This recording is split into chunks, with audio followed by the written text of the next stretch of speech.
a reflection, a reaction to, or a consequence of the power games in Moscow. Okay, so you had power games, and the power games in Moscow were very much linked to whom Stalin trusted and who fell out of Stalin's favor. Okay, so at a certain moment, Dano, whom we discussed a little bit, was the chief ideologue of the Soviet Union at Stalin, and who officiated basically as a ideological prosecutor in the 1946, 1948, when at the beginning of something called a campaign against cosmopolitanism that will continue later. So Andrei Zhdanov basically is credential. He was somewhat of an old Bolshevik, that means he had joined the Bolshevik Party before 1917, and made his career in different regional committees. He was a relatively well-educated Bolshevik. One of the things is that he would play classical music, piano, classical music, and so on. And he would read, not as learned much of the Western literature and so on. But anyway, so Stalin entrusted him to be the leader of the second most important party organization in the Soviet Union. If Moscow is the most important, what would be the second most important? Logical. Where is Vladimir Putin from? That's it. It's very important. Yes. From St. Petersburg. Okay. Which was renamed, during the war, Petrograd, and when Lenin died in 1934, became Lenin. By the way, Putin announced yesterday that there's no point to have Volgograd that should be named against Stalin. It makes it quite clear. Okay? Now, you follow a little video that I would have ended up my book, Revenge in Politics, was the speech by Radek Sikorski, the Polish foreign minister. Okay, I would bring to your attention the speech yesterday at the United Nations by Ukrainian President Vladimir Zelensky. And I ventured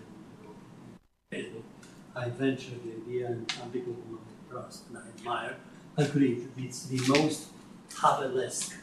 Now, I use Havelesque, and then I realized that people may not understand what I mean by Havelesque. So I asked AI, and they told me. Okay, Havelesque means inspired very much like the ideas and the political behavior of folks. Václav? Say again. Havelesque.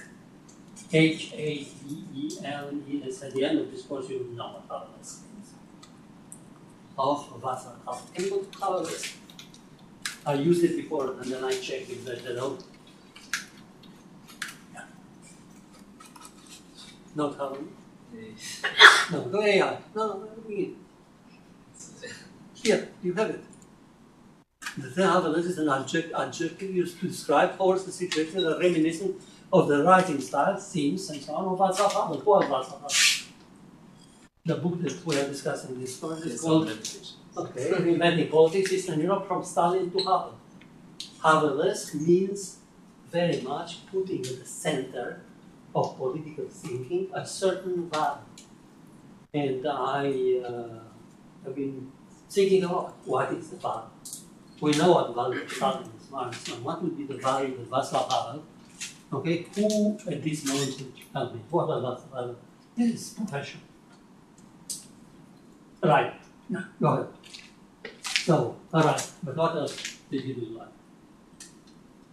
Wait, he was president of Czechoslovakia. Before being president of Czechoslovakia, at the beginning of that year, when he became president of Czechoslovakia, he was in prison. Why?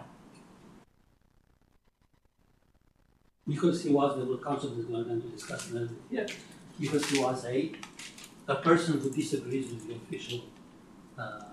official line, official policies, and so on, and who acts accordingly, not simply disagrees and talks about this at a dinner at all, but writes or expresses or signs certain documents which are critical of the dictatorship. The person is called dissident. Yes. So Václav Havel was a playwright, And in one particular type of theater, the theater of the, think about, we'll discuss later, the Romanian-born French playwright who wrote, we have a lot of the phenomena happening these days when people join a particular totalitarian or totalitarian movement, and from one day to the other they become what they can become rhinoceros. Okay, so there's a play by French playwright Ionesco, Ionesco. It's Theater of the Absurd. Okay, and it's called The Rhinoceros. And it's based on what Ionesco experienced in his native Romania when he saw friends of his.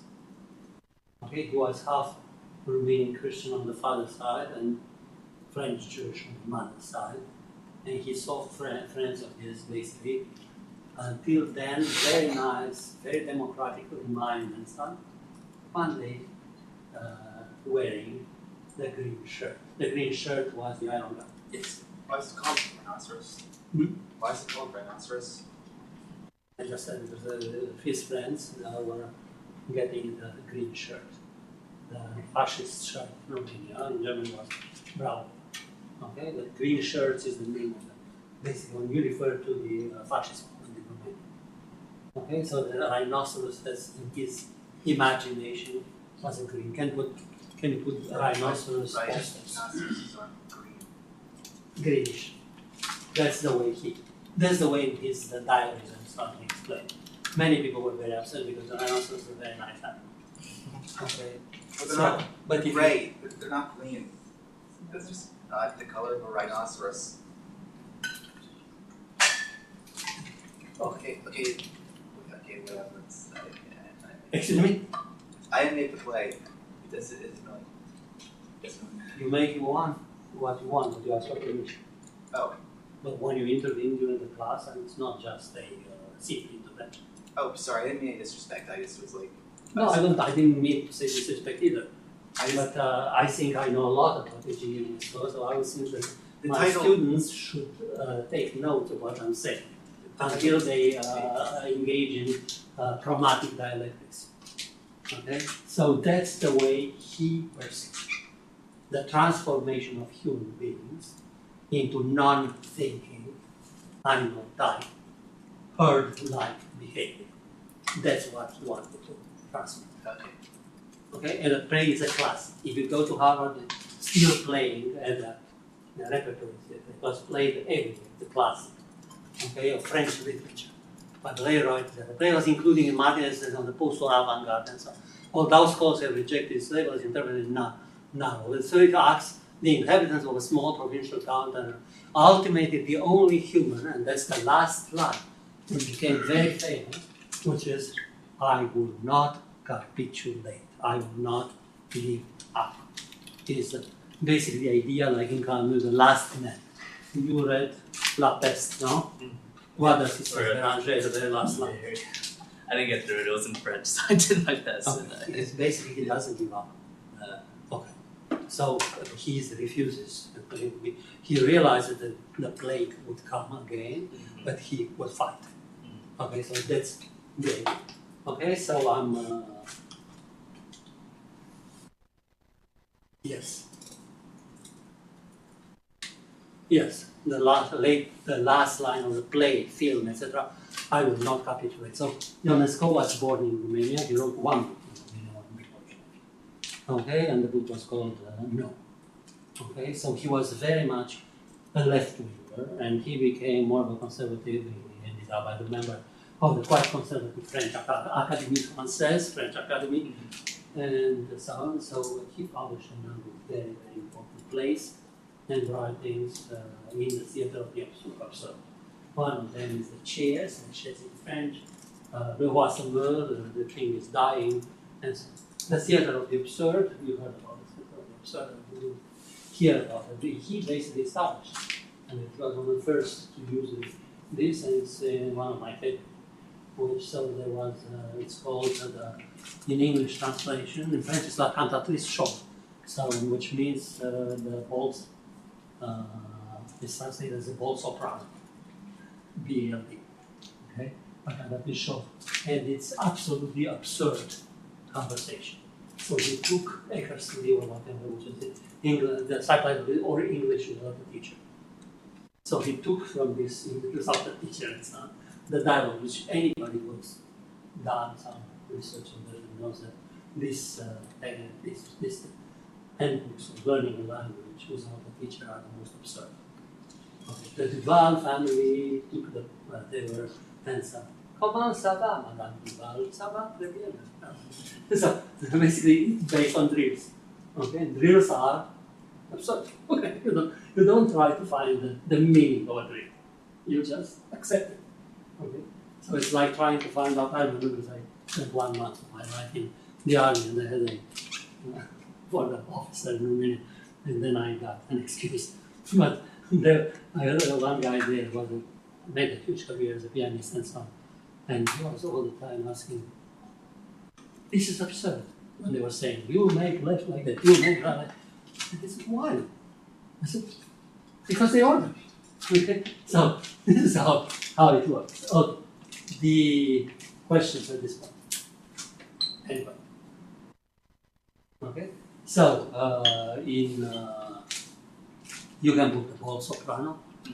The what? Ball, BALD. Soprano. Mm-hmm. That's it. Ionesco. Okay, in May 1950, it's still playing. If you go, my son Adam announced me this morning that his girlfriend goes to Paris, and which is not the first time for him, but anyway. So I'll tell him to go to La Huchette. It's still playing. Okay, it's La Huchette, the theater. La, L-A. Huchette, H-U-C-H. E-T-T-P. Yeah. I think that's the name. H-H-H-U. Wait, who? Not V. La Huchette. Yes.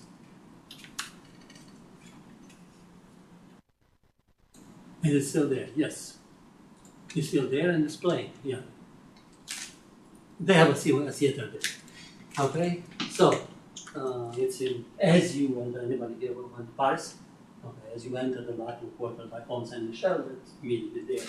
And you can go there. If you have time, go to see the ball soprano. Okay, so we are in the 1930s, and totalitarian ideologies are basically coming to power in one way or another in Eastern Central Europe.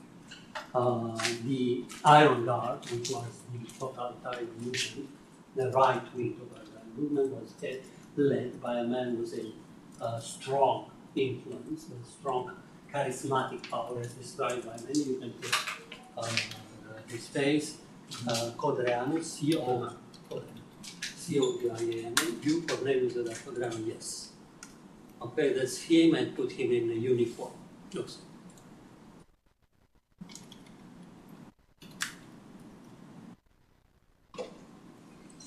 You see the green? That's Cornelius Codreanu, either in folk costume, although he was very well educated. Okay, but he adopted this folk costume. It has a very strong populist component. Very, very strong. Okay, so in the agrarian populist, more than that, the idea was that to distribute the land to each peasant to have his own, I don't know, 1 square mile or whatever of the land. So that appealed immensely to the so the fascist movement was an agrarian populist totalitarian movement. It had this component that you didn't have it, although it had some in Germany. Okay, with the Darre and whatever its front was, what they call it. So he was Minister of Agriculture and so on. So they obeyed the roots and all the other things. Now, so you have here, I mentioned Corneliu Zeda. Okay, so what happened to him? He was the first one among the fascist leaders in Europe to introduce political killing as a means of political affirmation. Okay, so he was arrested. You can read online, you don't need mine to go too much on that. Anyway, so basically 21, 22. What happened during the war period, we have a crisis a global crisis of parliamentary democracies. And communism and fascism were at that point do not understand the rationality, otherwise the whole thing appears absurd. Okay? The rationality of that was basically in trying to solve the what they call the antagonisms, the antagonist contradictions of the field: economic, social, political, ethno-religious, and so on and so forth. So the idea was for the fascists was to make territory congruous with ethnicity. That's national socialism. Let's go there. The territory of the Romanians should be, Romania should belong to the Romanians, to the ethnic Romanians. Now, ethnic Romanians is a very questionable proposition, taking into account that the territory of Romania had been under Turkish control, under lots of Slavic immigration and so forth. There's nothing that would be racially, so to speak, pure. But that he, and this is one of his books, so that's the reason. Okay. So, did he adopt, let's say, a strategy of coordination with other fascist movements? Yes. He even said in the 1930s that the day the Iron Guard would come to power in Romania, the next day the alliance with Nazi Germany would be signed. Romania would join the Axis. He said. Okay. There was Romania, however, in the war period was a constitutional democracy. Or if you want, a constitutional democratic monarchy. A multi-party system from which the Communist Party had been banned in 1924, and the Iron Guard was periodically banned. In 1937, 38, in 37 were the last democratic elections. And the Guard made, according to the official report, and probably they were rigged, they made, if I'm not wrong, something like 20% or more. Okay, it was clearly on the crest of the wave. Okay, so Romania being the monarchy, the king, who later overcome himself, the king proclaimed a royal dictatorship, thought that he would convince Hitler that what was Romania very important, what was the most important national wealth of Romania that mattered a lot for Germany, especially as Germany was preparing for war. Anyway? War? Yes, Romania. That's the reason the American army bombed in 1944. They're very good, yeah, that'll be more. Okay, so the German army, at the moment they attacked the Soviet Union, depended on Romania. So, then there were other pro-Nazi people in Romania, including among the military and so on. Hitler didn't want, so one of the things to say about the Iron Guard, they were revolutionists. And revolutionaries create chaos. And chaos creates anarchy, and Hitler, the last thing he needed before attacking the Soviet Union was to have Romania, yes. I was intending to cut you off. I heard that Romania was more important to Germany than Italy. Is that in the war? They would join the Axis only in the fall of 1940. Okay. But They tried all the possible things, but in the summer of 1944, France fell. So Britain was fighting over the dynasty in Romania. It was of German origin, but the queen, mother, the queen was Helena from Greece, etc. They were coming from Queen Victoria, so they were related to the British monarchy. But being a constitutional monarchy, they had to do what the parliament decided. And anyway, so we can discuss a lot about that. But I wanted to say that at this moment, the Soviet Union was attacked, and Romania was a belligerent part in the attack on the Soviet Union. When the Soviet army started to move towards Eastern Europe, it replaced the German army. Okay, there's a very good book that actually Robert Kaplan quotes a lot in his Balkan Ghosts. The book is called Atene Palace. Atene Palace is still a hotel, a very luxury hotel in Bucharest, and written by American journalist with a pen name, R.G. Waldeck. It's really published by Chicago. R.G.W.A.C.K. Waldeck. Okay, it's one of the Nevadas. Hitler's revolution comes to the Balkans. It's a very, very good. And now, in 1944, Stalin's revolution comes to the Balkans. So, what Hitler obtained in Romania, so Romanian Jews were not deported to the Nazi concentration camps. They were deported to the Romanian concentration camps in Bessarabia, in Moldova and Transnistria. And there were death camps. According to the Wiesel, Elie Wiesel was an American Jewish writer who was born in Maramureș, which is the northern part of Romania, and during the war, his family and himself were deported, but that was the Hungarian administered territory. From Romania per se, initially it was a radical persecution, including extermination, and after 1943, as a scholar in Romania put it, was radical opportunism. Okay, so people started to return, those who survived, and so because General Ionesco, Marshal Ionesco, wanted to ensure that he and his regime would not be considered criminal regime, as murder and so on, they were. And he was executed in 1946. Okay, following a trial organized by the tribunal of the people, and that creates a lot of problems in contemporary because the people's tribunals were Soviet type tribunals. Now, these people would have been sentenced to death in France as well. But they were not sentenced to France. In France, they were sentenced in Romania, which was occupied by the Soviets. So therefore, you have a lot of nostalgia. As we talk these days, a law was passed by the Romanian Parliament, which would send or would condemn, whatever, people who are proclaiming fascist ideas and so on and so forth to be prosecuted. And the president of the country was a relatively young man, brilliant mathematician, former Olympic in mathematics, a degree from, he sent it back because he said it's not very clearly defined. Okay, all the Jewish organizations in the United States and so on protested this. Okay, yes. Did the Romanian fascist movement adopt like similar racial law? I know you said like they, obviously had concentration camps, but did they have like the exact same like racial policies as Nazi Germany, or was it like a bit different? Yes, yes.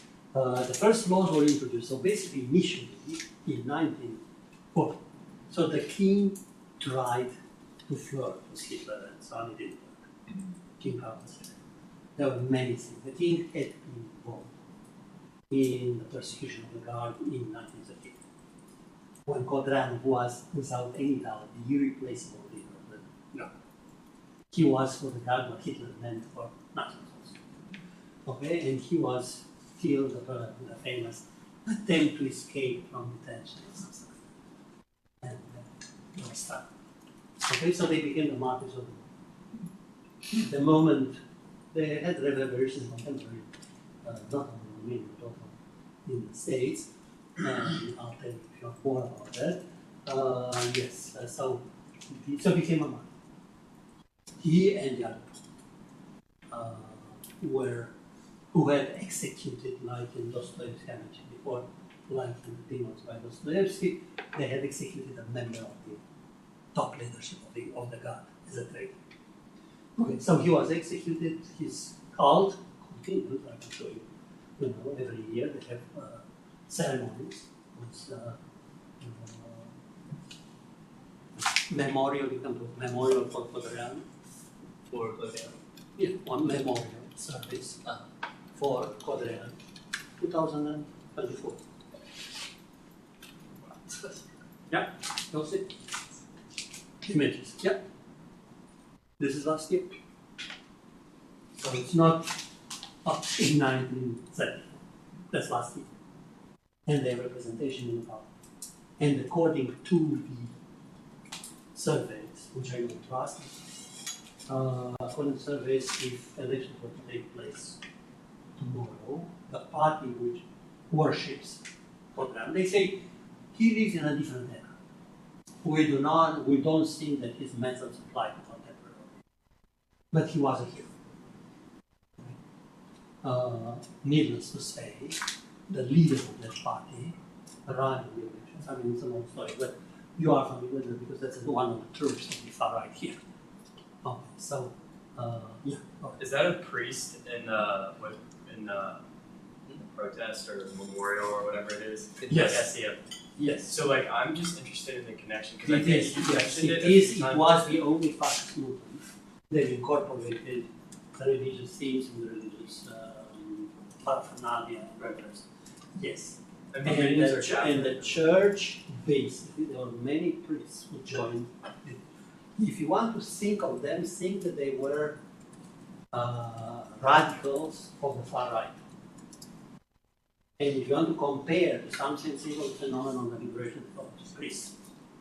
And Father Gutierrez, one of them, said, no, Cristo como guerrillero, Jesus Christ is a guerrilla fascist. They thought that they were just the liberation theology, that is uncomponent. These are not, they are anti. But the mystic of it, but they are revolutionaries. And as revolutionaries, they see that the existing system as fundamentally what would be the first thing that the revolution reproaches a liberal democracy called corruption. Liberal democracies are corrupt, deeply corrupt, and only a revolution, a revival, palingenetic movement could basically transform. There was at the beginning a golden age that has been betrayed. At the end, inauguration speech, 2025. At the end, there will be a golden age. I mean, these are tropes. I mean, I'm saying that this is not Trump is fascist. I'm saying that there are tropes of radicalism. Okay? So yes, and let me, because I promised that I'll say a few things. There are lots of things to be said, but and we'll discuss the post-1945 more extensively next week, and I want to focus a little bit next week. What you have to prepare for is the idea of the show trials in this century. What were the show trials? How did they take place? Compare them to the show trials in the Soviet Union in the 1970s. Okay, how the script of the trials was transposed, or whatever, transferred, if you want, or even translated literally into the experience of countries like Hungary, Poland, Czechoslovakia, Romania, Bulgaria, East Germany, because there were trials in Germany too, and Jeff had done tremendous research on that. Okay, so and what were the purposes? To give you, okay, so what happened to the avant-garde? The avant-garde, a radical movement there's a difference with the populist movement, does not have a moment of, let's say, self-limitation. Okay? Radical movements are not self-limited movements. Solidarity in Poland in 1980 was, as a Polish sociologist said, she proposed the term, Poland's self-limited revolution. You don't go take to the streets in 1980 in Poland saying, down with the Communist Party. Because the Communist Party controls the guns. And we've had enough experiences with that. Okay, so this is self-limited. Okay, radical movements are not self-limited. Once they came to power in the company of Marshal Antonis, Jeff Antonis at that moment, that's still, they depend on Germany, but keep in mind, in 1940, Germany and the Soviet Union are like that. Okay, so when the Soviet Union issues an ultimatum to get what we call now Moldova elections to take place in 3 days. Okay, let's keep an eye on that. So basically, the annexation takes place, and then Hitler and Mussolini become the arbiters of what happens with the western part of Romania, which is known as Transylvania, and half of Transylvania goes to Hungary. Okay, that's where the deportations to the final solution. So basically, it's only after Admiral Horthy's overthrow in Hungary in 1934, and the real fascist party comes to power in Hungary in 1944, the Arrow crosses, yes, the Arrow crosses. I forgot the color of their shirt. Okay, they also had some, blue or something, I don't know. Anyway, so they can inform that was the deportation practice. Under Horthy, the deportation had started, but Viktor Orban is a great Horthy admirer. That's the reason I called him, Anna didn't like it. I called him, and apparently he didn't like it at all, and I called him the greatest horticulturist in the world. Horticulture, it means gardening. But Horthy, if you write the Hungarian, is H-O-R-T-H-Y. So horticulture, you could call him. Okay, so he was a fascist dictator. He was not a racist, he was not, let's say, self-limited fascist dictator, such a thing exists. Okay, he didn't have a fascist party. So the Legion had two names in history, changing in the 30s. It came into being as the Legion of Archangel Michael, and it took this name from the Black Hundreds in Russia. Okay, the patron saint of the Black Hundreds, anti-Semitic militant organization in Tsarist Russia, was Archangel Michael. So these guys took the, you'd say, why so anti-Semitism? 800,000 Jewish population, out of whom 400,000 did not live in Romania before the war, World War I. They came with the annexation of Bessarabia and Transylvania. So there were people, these were Russophonic and Bulgarophonic people. I met some of them, I know exactly with their classmates in high school, the grandfather and grandmother were not able to say a single word in Romanian. That's in 1960, 65, 68. Okay, they were continuing to speak Hungarian, Russian, and so on. Even my parents, because my father was coming from Bessarabia and so on. My aunt, his sister, would talk to my father in my presence in Russian. Yeah, I mean, those who come from this kind of ethnic background know what it means. But basically, I tried very hard to learn Russian because I wanted to know what they were talking about. Okay, so it was my curiosity that played an important role, and then I tried to understand communism and Lenin and so on. But this being said, okay, so the first was like, then they had the Iron Guard. I don't know which was first. I think the Legion was first and the Iron Guard was funded. Okay, and when the Iron Guard was banned, they changed the name into the Party All for the Fatherland. And what happened? What happened is that in January 1950, so there was a national legionary national state. They called it legionary national state.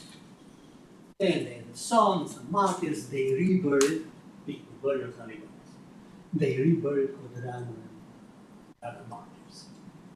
In the presence of General Ionesco, Romania reburial. There's a book written by Captain Verdery, who's now in Thailand, anthropologist, about reburials. There was a reburial in the north. Okay, reburial Codreanu.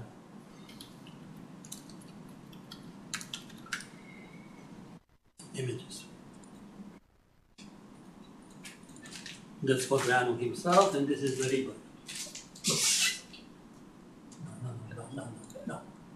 This is not the book. Yes, these are the. So what they did, they dug the. So what they had been thrown in the common grave and burned with sulfuric acid or something. So when they took over power 2 years later, so that was November 1930, the night of St. Andrew and entered the history of Romania is the night of the massacre of the Iron Guard leaders. Okay, so because there was no trial. They were sentenced for 5 years or something like this. And Codreanu, in his last, was using the epistles. The guard was saying no violent actions, no violent, because he knew that the violent actions would be used against him. Okay, but the actions did take place. The prime minister was killed, so they were killed. And then, okay, the argument is Codreanu was not among those warned persons. So they reburied. And then after the reburial, the discontent of the guard started to sizzle, so to speak, to boil. Okay, because they thought that the generals in the army were too lukewarm in their politics. They're not going that far as needed. Jewish stores continued to operate in other cities.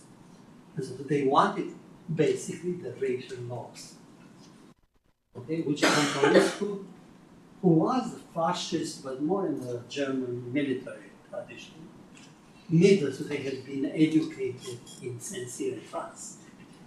Okay, so his military education was from a not military in France and not on the Dreyfus affair, how open-minded they were. But this being said, during the war, he would have conversation with the chair of the Jewish communities. Unfriendly, but imagine Hitler talking to the chair. Impossible. Okay? This happened. So, what is happening? They organized a rebellion, an uprising in January 1941. That's 6 months before the Nazi attack on the Soviet Union. Hitler basically. So the SS, Himmler, supported the Army. There were SS officers in the German embassy and so on. But the military mission, they didn't have. They have 3, 4, 5 officers. But the military mission in Romania, which had arrived in late 39 or 40, was clearly given the order for Hitler. Okay, and Ionesco had visited Hitler 2 weeks before that. And he had received, if they engage in uprising, hit. So Hitler said hit. Okay, so when the uprising was that took place, the rebellion, they attacked the Jewish neighborhoods and so on. So, but they also said, because the army responded. So they sent soldiers, so the brutality was not only anti-Semitic, it was brutality against the former political class politicians, Jews, and I don't know how many people were taken from their houses and so on, taken to the slaughterhouse and he applied the so-called ritual murder. They were hanged at a slaughterhouse. I don't remember the names, I don't know the numbers. I'm going to this new song. Okay, so Ionesco appeared as the name of water because he's talking. And this creates a very paradoxical situation that we have on the other two. Interesting, it's not that well known that the guard was banned. All its leaders were put on the wanted list. Those who were captured would go to prison. And once the war starts and Ionesco is in part of the Axis, they are sent to first line on the front. So, no chance to return. Yes? I was wondering if you knew why Hitler supported. Because he wanted the Romanian army to be disciplined and to be participating in the attack. And they did. On June 27, 1941, and Ionesco delivered the speech. Soldiers, I order you, cross the river Prut. And what followed was the pogrom in Chisinau and in Odessa. The Odessa massacre of September 1941. Where my father's brother, his wife, 2 kids were burned alive. He was not a soldier. No, but the partisans, which were clearly controlled by the Soviets, no? The partisans there set, organized a bombing or whatever, explosion. And the headquarters, because of Odessa. So there was immediate Romanian army. Because all this part that we talked about these days was controlled by the Romanian army. That explains why Zelensky yesterday mentioned Moldova in his speech. Very clearly said they already have Georgia. Look into Zelensky's speech yesterday at the United Nations. And he started to say they took already Georgia. They will take, if they take Moldova next to Romania, Poland, and so forth. I mean, that's clear. And we know the problem is what to do. Okay, I see that finally Donald Trump starts to understand what will unless he changes his mind when I go back and I'll find out that again he changed his mind. I hope not. Because that would be would show how the Russians responded to the paper tiger metaphor. You know, Trump called Russia this one. Said if Russia had a real military and so on, they would have been basically victorious in the first week. After 3.5 years, they are still not victorious. So Ukraine is going to win this war, which is very important because for the first time we have a goal. said what do we want. And the Biden administration never said what is Waterloo. If he is going to change the doctrine to that, that changes the nature of the war. That means he renounces the utopia of the eighth peace, and the seventh last three, Armenia and Azerbaijan, and they're all fiction. I mean, they are armistices, but they are not peace. Okay? But he has 5 done already, 7 pieces. Now it's the 8th. Yeah, maybe he didn't say that it's the 8th. He said, Ukraine will win. So that means this war can be fought and can be won, if I understand correctly. And I think I spent a lot of time in trying to exercise my hermeneutics on Donald Trump's speech. Okay, so it's quite important. Okay, the Russians tried to deflate the whole thing, and they said, anybody knows what a metaphor of, and he said Russia is a military paper tiger. Where does the metaphor of paper tiger come from? China, yeah. Mao, when he referred to the US imperialism. The US imperialism is a paper tiger. We are going to win, etc. Now, of course, this can be discussed, and the US imperialism was a paper, and Vietnam eventually was a paper tiger. Okay, so Mao was not that wrong about that. No. Okay, so this comes from the vocabulary of the Cold War, clearly.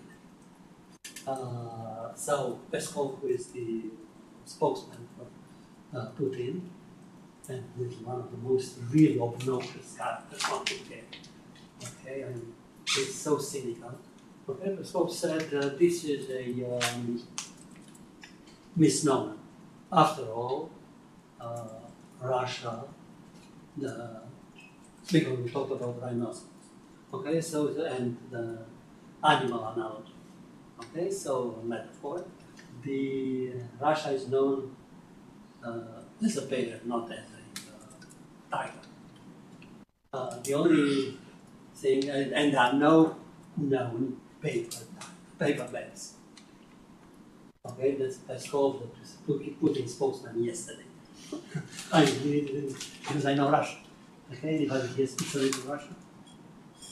Who is the number 2 in terms of propaganda and so on all the time, speaking for Putin and very, very aggressive. Former Prime Minister and former President, Med. Yes, what is Medved in Russia? The word Medved. Medved means bear. Medved is a bear. So they're okay, it's a paper bear. Okay, so they didn't realize that. I mean, they knew, but they didn't connect. They said Russia is a bear. So if you put Russia as a bear in cartoons and Medvedev, you will see what you get. I mean, it's a lot of comics and cartoons and so on. Yes. So, now what happened? The Iron Guard, as I said, was disbanded completely. Those who were arrested and sent in prison simply when Romania changed sides, and Ionesco was arrested in 1944 and then executed in 1946. They stayed in prison because they had been sentenced for life, and they remained in prison for another 20 years until the general amnesty in 1960. So these people could have spent, 30 years in prison? Sentenced by a fascist regime. A military fascist regime, which is different from a revolutionary fascist regime. And Ionesco did not want to create necessarily a new man. Zela Codreanu, his book for the legionaries, has a chapter creating the new man, the legionary man. Totally dedicated to a virtuous man. Okay, so, and then some of them were released, and some. The leaders went to Germany in 1939. And since Hitler and Ionesco were peace, and told Hitler, Hitler held Ionesco in high esteem. And he said, listen, these are the people who try to overthrow me and organize all the anarchy and so on and so forth. I'm not happy to know that they are. And because Hitler had realized then that basically Hitler and Heydrich and so on were protecting these guys, and they were living in very good conditions. They claimed they were in Buchenwald, they were not in Buchenwald. They were in a village outside the capital of Buchenwald, which was administered by them and so on. So Hitler got pissed and they were sent for months. But then released, and when Romania switched sides in World War II, there was a legendary government created in Vienna. Okay, Vienna being part of Germany at that moment, with that Codreanu successor as prime minister. They didn't fly. Right. And what happened to them after that? They found political asylum with Argentina and primarily Spain. Horia Sima, the leader of Yugoslav, H-O-R-I-A. Last name is Sima, as you hear, S-I-M-A. Yeah, that's it. That was it. In January, he initiated you have all the story of the Spain pogrom, following the rebellion, escaped Germany and then to Spain, where he lived until his death in 1946. He was sentenced to death in absentia in Romania, and he always claimed that the Guard had not been involved in the massacres. There had been no pogrom, and he was very much not to apologize, but try to present the Guard as being ready to support the democratic West in the anti-communist crusade. That's he was of all things, I think, a professor, a teacher, high school teacher of German studies, a German language. Some people told me it wasn't good gymnastics, I don't know. Okay, so I wrote about the Romanian fascist movements, and it's quite interesting. Somebody says that it's the only fascist movement that gave more martyrs than victims, and it's possible. Because they were the only fascist movement which was uprooted and smashed within a military fascist station. No other case. And another thing which is very interesting, that with a very strong intellectual influence. There's no major intellectual in Germany who would have embraced the ideology of the Nazi movement. I have never embraced the ideology. Whatever one can say. There are some professors and they are absolutely minor. Okay. In Italy, there were some intellectuals, but in Romania, some of the most brilliant young intellectuals embraced the idea. And one of them made a career in the United States and became one of the most famous historians of religions, teaching in the University of Chicago. Mircea, M-I-R-C-E. Last name Eliade. Yeah, it is. I can say a few words on Tuesday. Okay, so this yoga and immortality and some influence to a great extent, then you left. Because the new left looked very much into esotericism and into Oriental religions. And Eliade, as a young man, had left Romania because he found Romania boring. He was to a great extent a genius. And he went of all places to India before it became fashionable. And spent a year or two. So he became one of the most famous scholars of Indian mythology and Indian. So spent 2 years, returned to Romania, published a number of books that made already a huge reputation. He never endorsed the Guard's anti-Semitism. So much so that when he came to the United States, he denied that he had been a Nazi. And his close friend, that's very interesting, who actually delivered the eulogy when Eliade died, because they were both on committee on social governance in Chicago, Saul Bellow, who had his own connection to Romania because his third wife was Romanian. Okay, so if you read the Dean's December, it's about his visit to Romania. But Saul Bellow delivered the eulogy. And then he transformed the story with the other into the topic of his novel Ravelstein. Well, Ravelstein is basically out of blue, and Professor Ionesco is basically Niachevia. It's a Romana clef, as they call it. But it's still a novel. It's not any other historical character.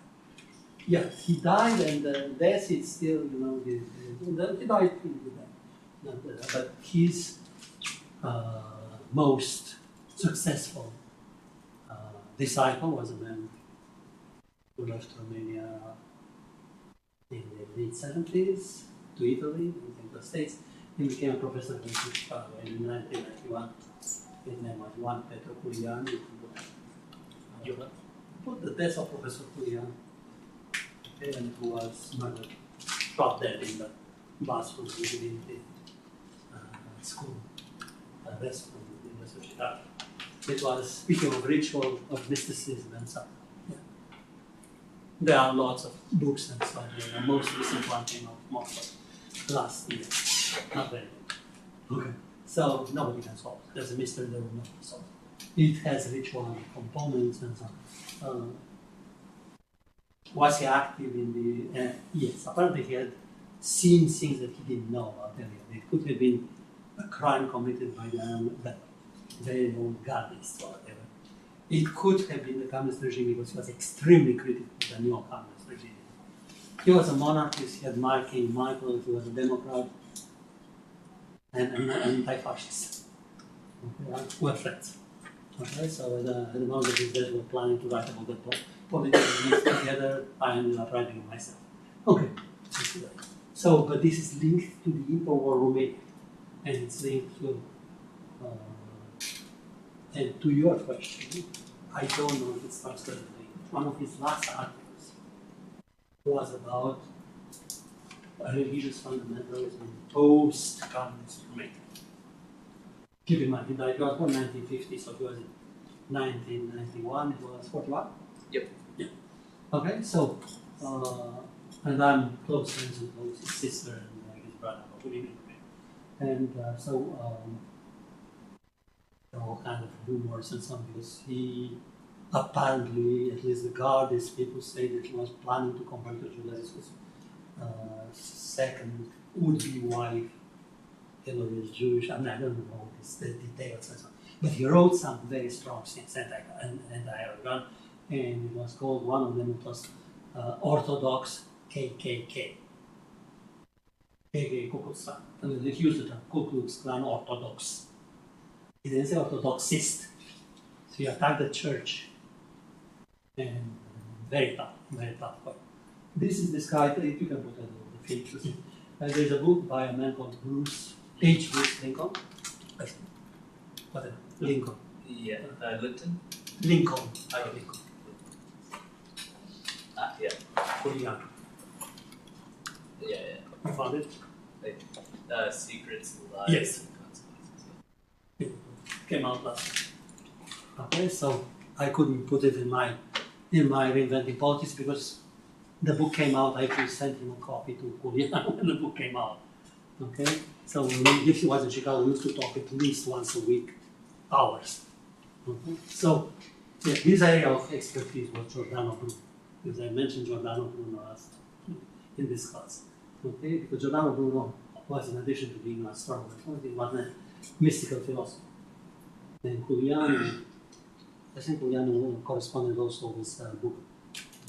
Okay, but look into he's very, very interesting thinker himself. But yeah, again, the Iron God is basically, and if you look into some of the songs of the far right, they borrow a lot. Far right in the West, they borrow a lot from the Iron God's folklore. And one of the philosophers that the God cultivated a lot, you should do me a favor and read it over there. Okay, it's very good. It's her memoir. Okay.